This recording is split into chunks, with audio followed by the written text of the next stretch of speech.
This is a gigapan zoomable image of the 1904 World's Fair in St. Louis. I put together 4 photographs that were taken from the wireless tower at the fairgrounds and stitched them together in Photoshop. You can see the stitching seams where these photographs were put together. One of the photographs on the far left, actually, you can see this bottom part here went all the way up. But what I did is tried to concatenate these together so that this photograph here is superimposed over the one that's behind it. The stitching isn't anywhere near perfect, and I really didn't want it to be for this particular purpose, in that I wanted to show that the photographer who was in the tower was really trying to take different views of the fair, not intending to put them together. But he did it in such a way, from the glass plate negatives that were provided to us by the History Museum here in St. Louis, that we were able to put them together in this fashion. So what I'm going to do is zoom in on the fair, and if you want to go and do the same thing, look up at the top here. This is the URL to this image, and you can go and zoom in just like I am doing in this video. Over here on the far right, there is an icon that allows you to go full screen, which I'm going to click on. And then the panorama can be zoomed in with more detail. Now I'm going to use my roller on the mouse to zoom in on this panorama. And as you can see, I'm zooming in toward what is a building that is no longer in existence. And I'm going to wait for a second for it to clarify here. When you do zoom in, you can see it's a little blurry, but if you wait for a few seconds, the zooming in will clarify. And it will clarify a lot faster for you when you're not recording a video like I am doing. But now you can see it clarified quite well. Now, if you are familiar with St. Louis, this is Art Hill right here. This big building, Festival Hall, is right on top of Art Hill, and right in the exact location where currently there is a statue of King Louis holding up his sword. That statue was moved to this location after the fair was over and after it was cast in bronze. But this is what it looked like in 1904. Now the art museum is right here. This is the permanent building that is showing up in this photo, one of very few permanent buildings you're going to see. All the other buildings, this one included, were built of wood, and then a staff front was put on them, made out of plaster of Paris and horsehair. So this is the art museum, and it is exactly the same spot it is now in St. Louis. This is a sort of a wing that comes off of the festival hall, and there was a restaurant in this wing. And if we swing over to the other side, there's another restaurant over on this side as well. And coming down in front of Festival Hall was a cascade of water. Pumped the water up here, and it rolled down what is now Art Hill. Can't see it in this particular panorama, but down at the bottom, blocked by this building, is the basin. And that basin had canals. One of them came over here. As you can see, canal came in here, and then you can see there is a boat on the canal as we zoom in. And that boat actually is a gondola that was brought over from Venice. Now I'm just going to zoom around a little bit more and talk about some of the detail. These were the ticket booths and refreshment booths on the fairgrounds where you could buy a ticket to take a gondola visit through the fairgrounds on these canals. And then if you look here, you can see there's a vehicle, an official vehicle that would take you around the fairgrounds. Over 75 miles worth of exhibits were there, so it did take a while to get around. Now here's a bandstand. You can see there are a few people in there sitting down on some of the benches. No band playing at this moment. I'm going to zoom out a little bit. You can see how large these buildings were by comparing the images of the people that are walking around on the fairgrounds. Now we can tell by the shadow that's being cast by this particular, in this photo, that this was taken sometime maybe in the late morning. This over here on the left being the southern part of the fairgrounds, and then this over here on the right, way over here to the right, this is the northern part of the fairgrounds. Now I'm going to start over here in the north because this is the main entrance to the fairgrounds. There are other entrances, but this was on Lindell and what is now de Bolivar. So de Bolivar would be the street that would run along here and go back in this direction. The trains would come into the Wabash Terminal that no longer exists,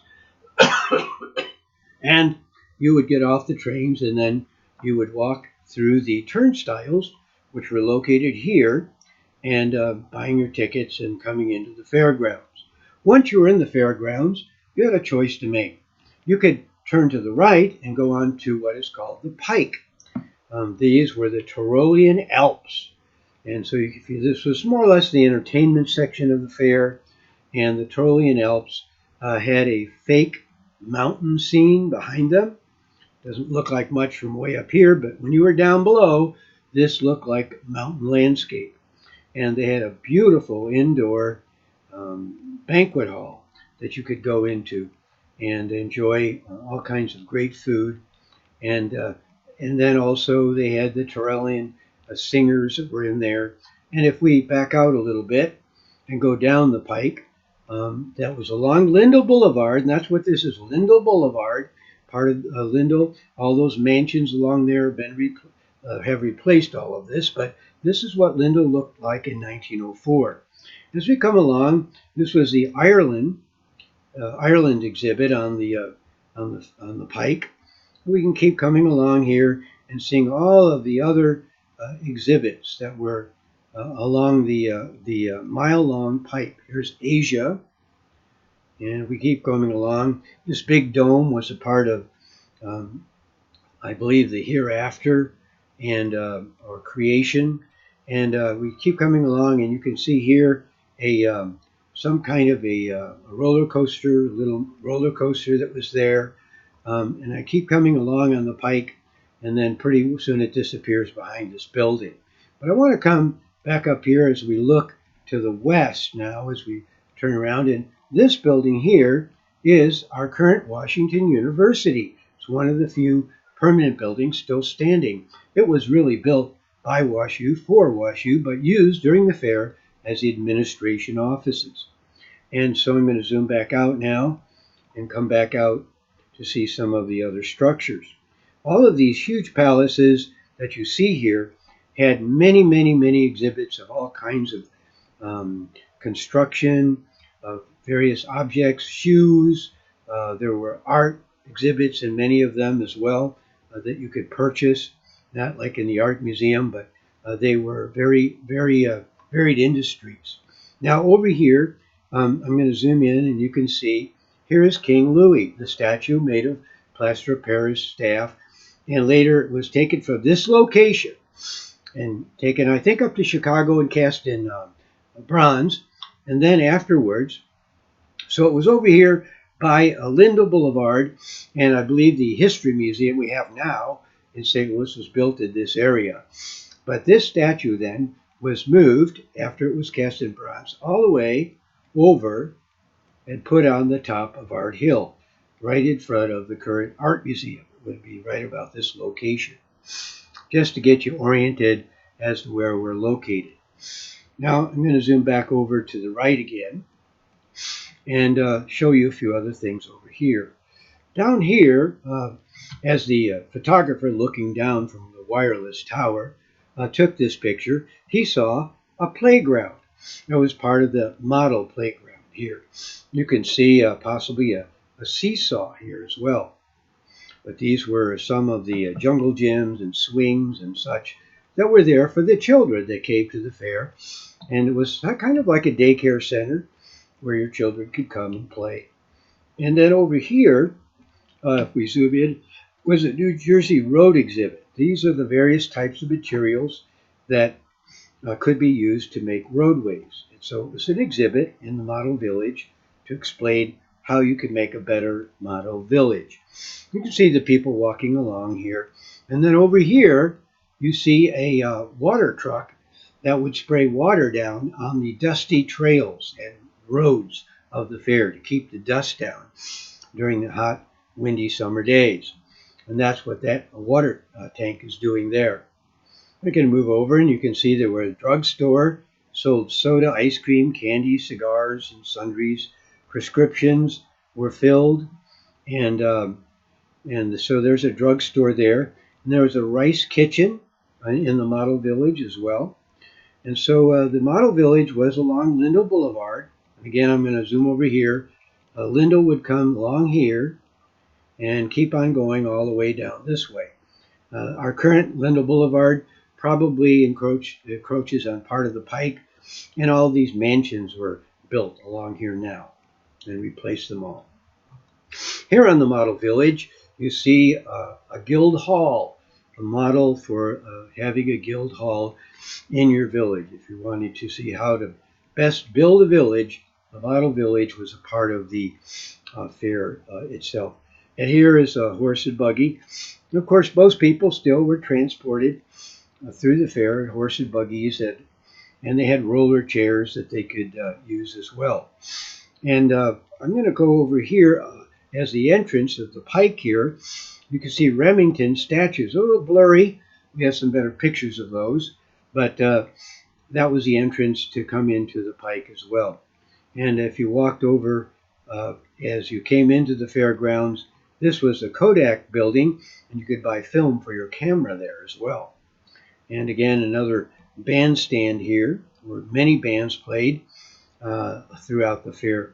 And here was a trolley that you could take to go around the fairgrounds. And you could hop on it here after you came into the fair. Let's zoom up and take a look at the top of the building. Some people have wondered, if we zoom out a little bit, what are all these structures on top of these buildings? Well, if we look in closely, you can see each one of these had a number of windows. And notice these are slanted roofs, so the water would cascade off of them when it rained. But these windows would be open for ventilation and for light during the day. In one of the palaces, I think it was the Palace of Varied Industries, the French had millions of dollars of wonderful gowns on display. And unfortunately, one of these leaked, and it dripped down on the gowns and ruined so many of them. Here's an entrance to one of the buildings here, and you can see something is coming out of them. I'm not sure if that was like some water that was coming out. They were rinsing out some of the floors and cleaning them. We're not sure what that was, but you can see how huge these palaces were. And on top of the palaces, you can see there were many statues made of staff. They were huge and hardly visible from the ground below, but visible from up on the towers and from the Ferris wheel. Oh, by the way, I'm going to zoom out here now and show you where the Ferris wheel in this image is. This structure here is the Ferris wheel. 60 people could fit in one of the many cars on the Ferris wheel, and people actually got married on that Ferris wheel. And this picture was taken of the Ferris wheel and this whole grounds from the wireless tower. There's another panorama video I made and put up on YouTube that shows what the picture looked like that was taken from this Ferris wheel of the fairgrounds from the opposite direction. And in the picture that was taken from there, you can actually see the wireless tower from which these photographs were taken. So I'm going to zoom over a little bit further here now, and you can zoom back into the background here, and you can see the Texas State Building. It was built in the shape of the Lone Star, the shape of the star representing Texas. Now, from the Art Museum, if you would walk along from this art museum, and you'd walk down Art Hill pathway and come down this way. There are a number of other buildings in here. The House of Hoo Hoo by the Lumberjacks was built along here. This building here was another state building, and I forgot which one it was. But as you walked along, you'd see some of the state buildings that were built along this way. Now, these big pillars are part of the Palace of Mines and Metallurgy. And inside of this huge building, there were all kinds of exhibits of various types of metals and mining industry. We'll zoom back out again and zoom in on some of the statuary that you see at the top of these buildings. And this is the Palace of Liberal Arts that we're looking at here. And I'm going to kind of cursor down to the bottom of this building. And you can see here a troop of Jefferson Guards that were marching along. They were the ones who were the sort of the police force of the fair. Also, here's a big trash can. These were all over the fair and filled up, and they had trash trucks that would come along and pick those up, of course. I'm going to zoom back out, and you can see some of the windows that were open for ventilation. None of these buildings were air conditioned. There was air conditioning in a couple of buildings on the fairgrounds on the Pike, but none of these big palaces had air conditioning. They did have fans going all the time in the summer. I'm going to zoom back out again a little bit, and you can see over here in front of the Palace of Mines and Metallurgy, there was a hot barbecued beef stand with sandwiches for 10 cents. And I'll zoom back out, and over here you could see the tents of the Jefferson Guard, who lived right on the fairgrounds and policed it for the fair. And in the front of this building, you can see another horse and buggy over here. As I zoom out now, I'm coming up, and just to give you an idea where we're at, this is the United States Government Building. The Smithsonian had many exhibits in this big building here. And it's built, if you know where the World's Fair Pavilion is on the top of the hill, that World's Fair Pavilion wasn't there back then. It was built after the fair. But this building was in approximately that location, if you would go up that hill toward it. And the building here is the Missouri State Building behind it. That building burnt down right at the end of the fair. It was going to be, I think, a permanent building, but it burnt down.